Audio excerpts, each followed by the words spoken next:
राम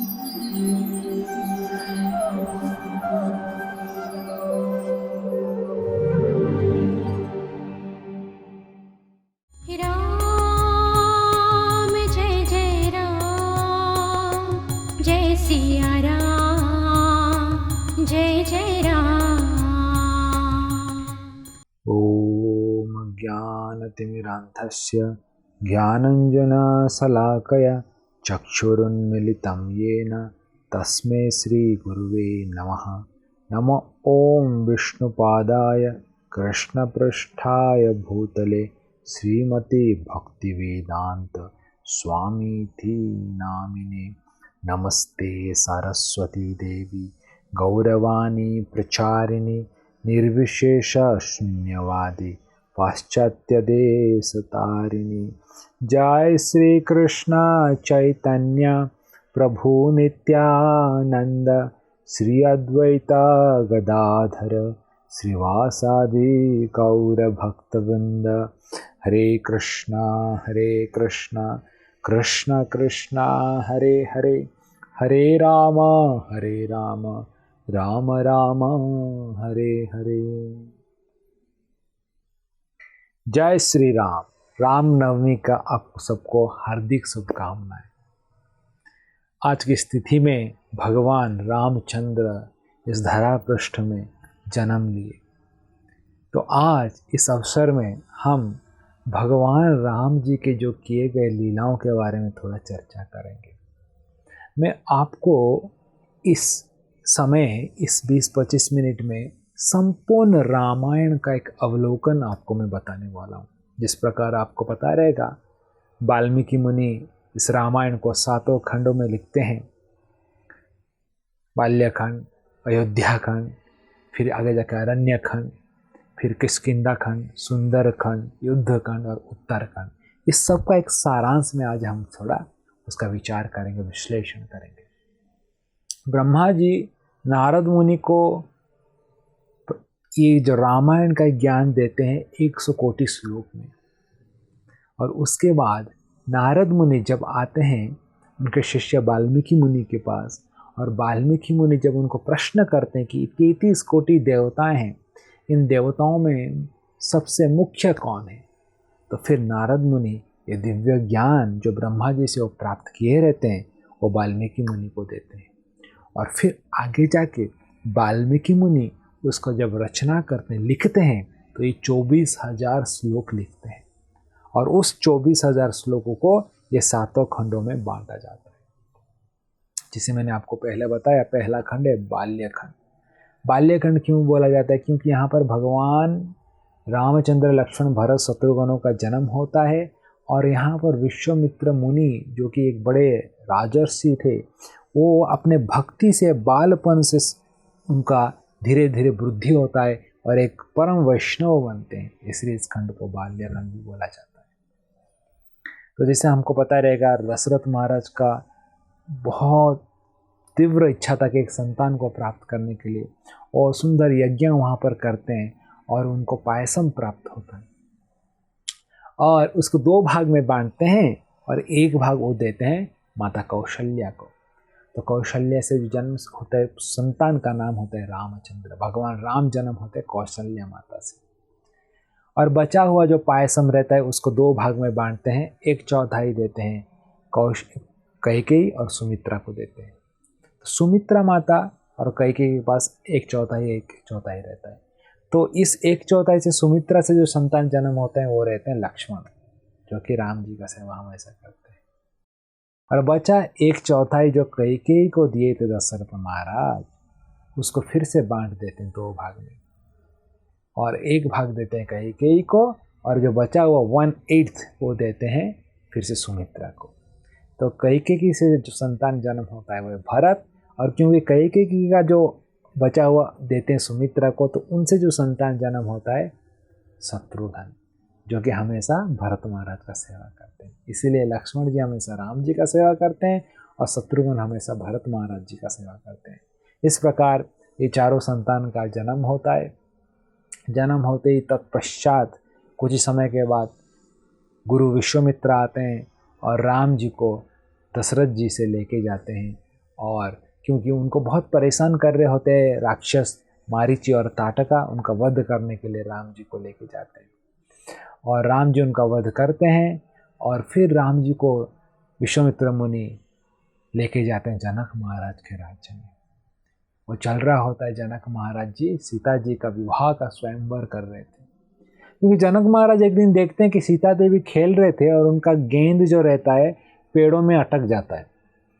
तो सीता माता छोटे से आयु में ही दौड़ के जाते हैं घर में और उनके घर में जो शिव धनुष था उसको एक हाथ से उठा के लेके आते हैं और उस बॉल को ऐसा झटका देते हैं, बॉल को नीचे गिरा देते हैं, फिर जाके रख देते हैं शिव धनुष।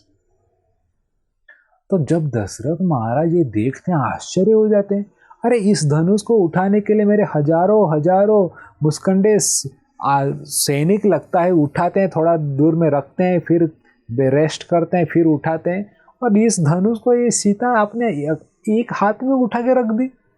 तो देख के जनक महाराज आश्चर्य हो जाते हैं कि इनको अभी शादी कराना है तो किसके साथ मैं शादी करूं, उसके साथ न्यूनतम इतना तो शक्ति रहना चाहिए कि धनुष को उठा सके। तो इसलिए जनक महाराज सीता स्वयंवर रखे जहाँ पर योग्यता का जो उसका जो क्वालिफिकेशन था कि जो व्यक्ति सीता देवी से शादी करेगा धनुष को उठा पाएगा।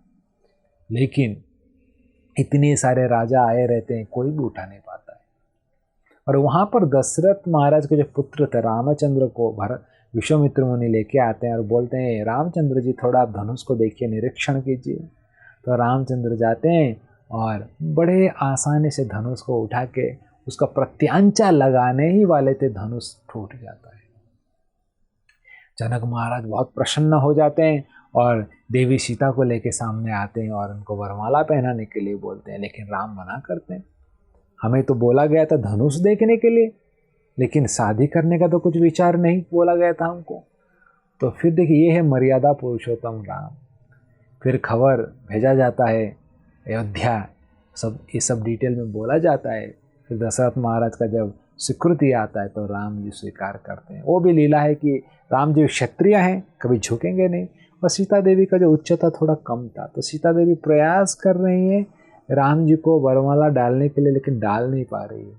और तुरंत उसी समय लक्ष्मण जी राम जी का पैर को स्पर्श करते हैं और राम जी झुक जाते हैं। उसी समय माता सीता वरमाला डाल देते हैं। इस प्रकार राम और सीता का विवाह होता है। तत्पश्चात सीता देवी के जितने सारे बहन थे, बाकी 3 बहन, उनका भी शादी हो जाता है लक्ष्मण भरत शत्रुघ्नों से। इस प्रकार चारों भाइयों का शादी 4 पुत्री जो जनक महाराज के थे उनके साथ हो जाता है। सब आनंद में है और दशरथ महाराज विचार कर रहे हैं। ये सब बाल कांड में हो रहा है। जैसे बाल कांड में जैसे ही समाप्त होता है अयोध्या कांड शुरू होता है। अयोध्या कांड में कौन सा कांड होता है? अयोध्या कांड में दशरथ महाराज इच्छा प्रकट करते हैं कि राम को राजा बनाया जाए, और जैसे इच्छा प्रकट करते हैं पूरा प्रजा को बुलाते हैं, बोलते कि मेरा ऐसा इच्छा है। और प्रजा जब सुनते हैं पूरा प्रजा हर्ष उल्लास से चित्कार करने लगते हैं कि जय हो, राम जी राजा हो रहे हैं। दशरथ महाराज सुन के आश्चर्य हो जाते हैं कि इतना आनंदित कभी मैंने देखा नहीं था प्रजा को। मानो ऐसा प्रतीत हो रहा है कि मेरे राज्य में कुछ कमी था, मैं कुछ ठीक से शासन नहीं कर पा रहा था, ऐसा प्रतीत होता है दशरथ महाराज को। और मंत्री को पूछने कि मैं कुछ ऐसा, मेरे शासन में मैंने कुछ कमी किया था क्या? तो मंत्री बोलते नहीं राजे, ऐसा आप मत सोचिए राजा, आप इतने बड़े धर्म प्रतिष्ठित राजा हैं, आपका कुछ गलती नहीं है, एक ही गलती है आपका। तो दशरथ बोले क्या गलती बताओ? बोले गलती ये है कि आपने इतना सुंदर पुत्र रामचंद्र का जन्म दिया। आपके पुत्र इतने सर्वगुण संपन्न है कि आप सोने हैं तो वो हीरे हैं। तो आपका कुछ गलती नहीं है, लेकिन आपका पुत्र में इतना सुंदर गुण है जिसको सारा प्रजा पसंद करते हैं। फिर दशरथ महाराज को थोड़ा अच्छा लगा जब ये सब डिटेल में सुने, और ये सब लोग आनंदित हैं, लेकिन एक व्यक्ति आनंदित नहीं था। कौन थी? मंथरा। मंथरा मतलब नाम से ही पता चलता है, मन को जो मंथन करती है वो है मंथरा। जो कुविचार में हमेशा सोचती रहती है कैसे हम अपने बारे में स्वार्थी है, वो है मंथरा। देखिए कैकेयी बहुत सुंदर थी, तो दशरथ महाराज कैकेयी को बहुत समय देते थे, जिसके कारण कैकेयी को सब कुछ मिलता था सुविधाएं, तो मंथरा उसका दासी होने के कारण मंथरा को भी सब कुछ मिलता था। तो अभी मंथरा सोचने लगी कि राम अगर राजा बन जाएंगे तो कौशल्या राजमाता बन जाएगी, तो सब कुछ सुविधाएं उनके पास चला जाएगा, तो मेरा क्या होगा। तो देखिए व्यक्ति कितना स्वार्थी स्वार्थी रहता है, खुद के बारे में कुछ भी कर सकती है। फिर मंथरा जाके कैकेयी को इतना कुछ उसको समझाती है, बताती है। कैकेयी को देखिए बुरा संगत, व्यक्ति का अगर बुरा संगत रहेगा ना, व्यक्ति खराब कार्य करता है। कैकेयी बहुत अच्छी थी, लेकिन उनका संगत ही मंथरा के कारण वो हमेशा गलत रास्ते में गई। कैकेयी बोली, सब कुछ बोली, देखो अभी राजा कौशल्या को प्रेम करेंगे, तुम्हें कोई नहीं पूछेगा तुम्हारा पुत्र का क्या होगा, है ऐसा सब जैसे जैसे सब इमोशनल चीज कैकेयी को समझाने लगी, तो कैकेयी भी उसको सच मान ली। और फिर कैकेयी दशरथ महाराज से 2 वरदान मांगती है कि कृपा करके आप राम जी को वनवास भेजिए 14 साल और भरत को राजा बनाएंगे। सुनते ही दशरथ महाराज मूर्छित हो जाते हैं। लेकिन सोचिए कैकेयी कितने, वो अपने उद्देश्य में कितने वो तीव्रता थी, वो खुद जाकर राम को बोलती है कि तुम्हारा पिताजी तुम्हें बोल नहीं पा रहे, मैंने उनसे 2 वरदान लिया है, अब वनवास जाओ और भरत राजा बनेगा। और राम जी जब सुनते हैं कैकेयी माता से वरदान, बोलते कि राम जी के मुख में कुछ भी बदलाव नहीं आता है, तो बोलते माता कैकेयी अगर आपको ये चाहिए था कि मैं वनवास जाऊं, तो आप खुद भी मुझे बोल सकते थे, मैं चला जाता। इसके लिए इतना सारा वरदान लेना, ये वचन लेने का क्या जरूरत था। तो ये जब राम जी बताते हैं कैकेयी को, तो देखिए ये मर्यादा पुरुषोत्तम राम जी कभी कैकेयी और कौशल्या को अलग नहीं देख रहे थे, सब मेरे खुद के माता की तरह देख रहे थे। और राम जी निकल पड़ते हैं वनवास के लिए, और सीता देवी उनके साथ आती है, फिर उनके साथ लक्ष्मण आते हैं। इस प्रकार राम, लक्ष्मण, सीता ये 3 वनवास के लिए अयोध्या छोड़ के निकल जाते हैं। और जैसे ही राम, लक्ष्मण, सीता जाते हैं, दशरथ महाराज पुत्र के वियोग में रोते रोते अपने प्राण को त्याग देते हैं। और उसी समय भरत आते हैं, और भरत जब आते हैं तो सब कैकेयी माता कितना आनंद से भरत को बुलाते, तुम्हारे लिए देखो मैंने क्या क्या नहीं किया, तुम राजा हो जाओ, अभी पूरा अयोध्या तुम्हारे लिए अभी प्रतीक्षा कर रहा है। लेकिन भरत तो बोला, अरे मैं सपने में भी सोच नहीं सकता कि मैं राजा बन सकूं, तो मैं कभी नहीं बनूंगा, राजा तो राम ही बनेंगे। और अयोध्या धिक्कार करता अपने माता को, और फिर ये भरत महाराज सब कुछ छोड़ के राम जी को लाने के लिए अरण्य जाते हैं, फिर से जाते हैं, और राम जी को लाने के लिए चित्रकूट में जाते हैं, लेकिन राम नहीं आते हैं, और भरत को अपने पादुका देके चले जाते हैं आगे। तो यहाँ पर अयोध्या कांड समाप्त होता है, और फिर तीसरा कांड जो शुरू होता है अरण्य कांड। किस प्रकार राम चित्रकूट के बाद पूरा घने अरण्य के अंदर प्रवेश करते हैं, तो ये है अरण्य कांड। इसमें 13 साल का उनका वनवास हो गया होता है, और 14वां साल में वो आते हैं कहाँ पर, महाराष्ट्र के पंचवटी पर आते हैं। और यहाँ पर आपको पता रहेगा शूर्पणखा आती है, और राम जी से वो आकर्षित हो जाती है, और बोलते कि आप मेरे साथ विवाह कीजिए। राम बोलते अरे मैं तो पतिव्रता हूँ, एक पत्नी मेरा है, मैं पत्नी व्रता हूँ, मैं धर्म मर्यादा पुरुषोत्तम हूँ, एक पत्नी ही मैं स्वीकार करूँगा, मैंने बोला है, तो मैं आपको स्वीकार नहीं कर सकता हूँ, कृपा करके आप लक्ष्मण जी के पास जाओ। तो शूर्पणखा लक्ष्मण जी के पास जाती है। लक्ष्मण बोलता अरे देखो मैं तो दास हूँ, उनका सेवा करता हूँ, तुम मेरे साथ शादी करोगी तो तुम दासी बन जाओगे, तो क्या आनंद मिलेगा, तो अरे तुम उनके पास जाओ। तो इधर आगे पीछे शूर्पणखा ऐसा जा रहे, तो बाद में वो गुस्सा हो जाती, बोले ये सीता ही सभी के कारण है, इसको ही मार देता है। तो सीता को जैसे ही मारने के लिए जा रही होती, उस समय लक्ष्मण उनका नाक को काट देते हैं और गोदावरी नदी के उस पार फेंक देते हैं, तो नाम पड़ जाता है नासिक। और इसको देखते ही सुनते ही खबर जब सुनते हैं उसके भाई खर और दूषण, तुरंत वहाँ पर हजार राक्षसों को लेके प्रकट हो जाते हैं और राम और लक्ष्मण के ओर प्रहार करते हैं। तो राम बोलते हैं लक्ष्मण को कृपा करके आप कुटीर के अंदर जाओ, मैं इनको देख लेता हूँ। लक्ष्मण बोलते नहीं भाई मैं देखता हूँ, आप अंदर जाइए। तो राम बोलते मैं जो बोल रहा हूँ सुनो। तो लक्ष्मण बोलते एक सामान्य राक्षस को आप क्यों मारेंगे, मैं मारता हूँ ना। फिर राम बोलते हैं कि देखो ये हमारा फैमिली का मैटर है, आप अंदर जाओ। लक्ष्मण बाद में राम बोलते हैं कि अरे इसका कारण ऐसा है कि राम जी हमेशा धनुष लेके जाते थे, तो एक बार सीता देवी ने उनको एक कमेंट किया कि आप हमेशा धनुष ऐसे लेके ही जाते हैं ना, कभी इसका प्रयोग भी करते हैं। तो राम सोचे कि ये एक मौका है, मैं सीता देवी को दिखा सकता हूँ कि मैं धनुष खाली पकड़ के जाता हूँ ना, प्रयोग भी करता हूँ। और फिर जब लक्ष्मण अंदर जाते हैं, बोला जाता है कि कुछ ही पलों में राम जी पूरा हजारों हजारों राक्षस का सेना को ध्वंस कर देते हैं। और तब जाके सीता आके राम जी को बोलती है कि सच में आज मैंने देख लिया आपका पराक्रष्ट। अच्छा हुआ पहले आपने दिखाए नहीं तो मेरे पिताजी सभी रानियों को, सभी बेटियों को आपके साथ ही शादी करवा देते। तो इस प्रकार खर और दूषण का हत्या होता है अरण्य में। और फिर बाद में शूर्पणखा पहुंचती है, रावण को बोलती है कि देखिए इस शूर्पणखा खुद का प्रतिशोध लेने के लिए रावण को भी कैसे अपने भाई को ही फंसाती है।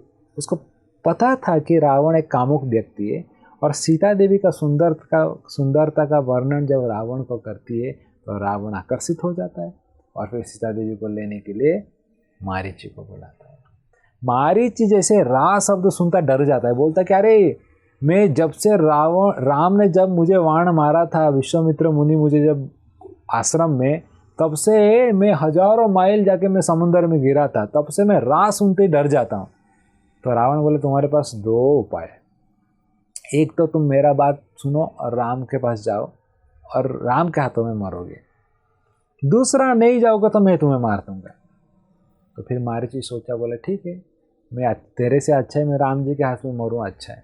और मारीची सोने का हिरण का रूप लेके वहाँ पर जाता है, और सीता आकर्षित हो जाती है, और सीता देवी राम को बोलते हैं लेने के लिए भेजते हैं। तो राम जी जाते हैं, और जैसे ही मारीची को मारते हैं, मारीची जैसे रावण ने बोला था सीते पुकारता है, और फिर सीता देवी लक्ष्मण को भेजते हैं जाओ। लक्ष्मण मना करते हैं, ऐसा नहीं हो सकता, राम जी को कुछ मदद नहीं जाए, वो भगवान है। तो सीता देवी लक्ष्मण का चरित्र के ऊपर संदेह करती है। फिर लक्ष्मण जाते हैं राम जी के पास, तो उसी समय रावण एक ब्राह्मण का रूप में आके सीता देवी का अपहरण करके लेके चला जाता है। और लक्ष्मण जी को राम जी बोलते हैं आप छोड़ के क्यों आए। देखिए कैसे एक विडंबना है, इधर सीता देवी उनके चरित्र के ऊपर डाउट कर रही है, इधर राम जी डाउट कर रहे हैं, फिर भी दोनों का सेवा कर रहे हैं लक्ष्मण जी। ये सीख सकते हैं हम लक्ष्मण जी से। और जब रावण सीता देवी को लेके जा रहा था, बीच में जटायु आता है। जटायु को आयु बहुत हो गया होता है, फिर भी वो बहुत प्रयास करता है सीता देवी को बचाने के लिए, लेकिन रावण उसको बहुत निर्मम अवस्था से उसको वध कर देता है। सीता देवी मना कर रही थी तुम लड़ाई मत करो, जाकर राम को बस बता दो कि मैं इधर से मुझे लेके जा रहा है। फिर भी देखो जटायु भक्त का एक स्वभाव रहता है कि कैसे अपने आंखों में देख सकते हैं अपने भगवान का, माता का अपहरण होते हुए। और जटायु का वहाँ पर रावण उनका दोनों पंखों को काट देता है, और जटायु नीचे गिर जाता है। और उसी समय रावण राम लक्ष्मण ढूंढते ढूंढते वहाँ पर आते हैं, देखते हैं कि जटायु लथपथ खून में पड़ा है, और जटायु राम जी के कोख में अपना प्राण छोड़ता है, और राम जी खुद जटायु का अंतिम संस्कार करते हैं। सोचिए खुद अपने पिताजी का अंतिम संस्कार नहीं कर पाए, लेकिन यहाँ पर जटायु का अंतिम संस्कार करते हैं। और इस प्रकार आगे बढ़ते हैं, और आगे जाके कवंद को मारते हैं, और कवंद बोलता है कि आप आगे जाइए, वानरों से आप मिलेंगे तो आपको पता चलेगा। और फिर आगे जाते हैं, सबरी से मिलते हैं। सबरी फिर सुग्रीव कहाँ है वहाँ उस दिशा पर रास्ता दिखाती है। और फिर यहाँ पर हमारा किष्किंधा कांड शुरू होता है यहाँ से, जहाँ राम लक्ष्मण सुग्रीव को मिलते हैं। और जैसे ही ऋष्यशृंग पर्वत के पास जाते हैं तो सुग्रीव हनुमान जी को भेजते हैं, और हनुमान जाके राम और लक्ष्मण को लेके सुग्रीव के पास आते हैं, और दोनों के बीच में चर्चा होता है। सुग्रीव बोलते हैं कि मेरे ऊपर अत्याचार कर रहा है मेरा भाई वाली, आपको कृपया करके मुझे रक्षा कीजिए। और राम बोलते हैं कि मैं आपको रक्षा करूंगा, वाली का वध करूंगा, लेकिन आप हमें रक्षा कीजिए सीता देवी को ढूंढने के लिए। तो इस प्रकार चुक्ति होता है, और फिर आगे बढ़ते हैं। लेकिन राम से सुग्रीव बोलते हैं कि अभी चतुर्मास का समय चल रहा है, और इस समय जब ढूंढना बहुत मुश्किल है, तो हम चतुर्मास के बाद ढूंढना शुरू करते हैं। तो इस प्रकार चतुर्मास जाता है, लेकिन फिर भी सुग्रीव आता नहीं है ढूंढने के लिए। तब लक्ष्मण जी गुस्से से जाते हैं और सुग्रीव को चेतावनी देते हैं। तुरंत सुग्रीव 4 सेना बनाता है और चारों दिशा में उनको भेजते हैं सीता माता को ढूंढने के लिए। तो जो उत्तर पूर्व पश्चिम के सब लोग आ जाते हैं, सीता माता नहीं मिलते हैं, लेकिन जो दक्षिण के ओर गए रहते हैं हनुमान जी, उनको पता चलता है कि सीता माता यहाँ से ही लंका गए हैं, क्योंकि जो जटायु का जो भाई था वो बताता है कि सीता माता इधर से ही गए, जिसका नाम संपत्ति। वो बोलते हैं कि रावण ने ही सीता माता को अपहरण करके इसी दिशा लंका लेके गया है। और फिर सब लोग आके बताते हैं राम जी को कि सीता माता लंका में है। तब राम जी यहाँ से शुरू होता है सुंदरकांड, क्योंकि यहाँ पर हनुमान जी का पूरा लीला होता है और हनुमान जी का चरित्र बहुत ही सुंदर है, इसलिए इस कांड को सुंदरकांड बोलते हैं। तब राम जी हनुमान को भेजते हैं, जाके देखो सीता माता कैसे। तो हनुमान जी एक ही छलांग में सीधा पहुँच जाते हैं, लंका पहुँच जाते हैं और लंका में ढूंढते हैं सीता माता किधर है। और सीता माता को देखते हैं कि अशोक वाटिका में सीता माता बैठी है और रावण उनको चेतावनी दे रहा है कि मेरा रानी बन जाओ, नहीं तो तुम्हें ब्रेकफास्ट में बोटी बोटी करके खा जाऊंगा। देखिए ये है राक्षस का गुण। लेकिन सीता माता अटल है। और उस समय जब रावण चला जाता है तो हनुमान आके सीता माता के सामने राम जी का गुणगान करते हैं, चरित्र गुणगान करते हैं। और वो जब सब सुनती है सीता माता, तब उनको पता चलता है कि ये हनुमान रामदूत हनुमान आया है। और तब सीता माता को हनुमान बोलते हैं कि आप कृपा करके मेरे ऊपर बैठ जाइए और मैं आपको लेके जाता हूँ राम जी के पास। लेकिन सीता बोलते नहीं हनुमान, मेरे प्रभु राम खुद आएंगे मुझे लेने के लिए, आप बस उनको बता दो मैं यहाँ पर हूँ। तो जैसे हनुमान सीता माता का आज्ञा प्राप्त करता है, फिर हनुमान बोलते हैं कि हमको कुछ भूख लग रहा है, फल खा सकते हैं क्या? सीता माता बोलते हैं खाइए। तो वो फल खाते हैं। फिर हनुमान को बंदी बना के रावण के सामने प्रस्तुत किया जाता है। फिर रावण हनुमान को मारने का प्रयास करता है, लेकिन विभीषण मना करते हैं कि इसको मार नहीं सकते क्योंकि शांति दूत है। और तब हनुमान के पूंछ को जला देते हैं और उसी समय हनुमान पूरा लंका दहन कर देता है। लंका को जला के फिर से राम जी के पास आ जाते हैं। और इस प्रकार हनुमान ने इस कांड में पूरा हनुमान का चरित्र वर्णन किया गया, हनुमान का लीलाएं को वर्णन किया गया। कितना सुंदर चरित्र है हनुमान का, इसलिए इस कांड को सुंदर कांड बोला जाता है। और छठा कांड को युद्ध कांड बोला गया है। और इस कांड में राम जी लंका पहुंच जाते हैं और लंका पहुंच के युद्ध का घोषणा किया जाता है। और इस युद्ध भीषण एक युद्ध होने वाला है, अंतिम युद्ध।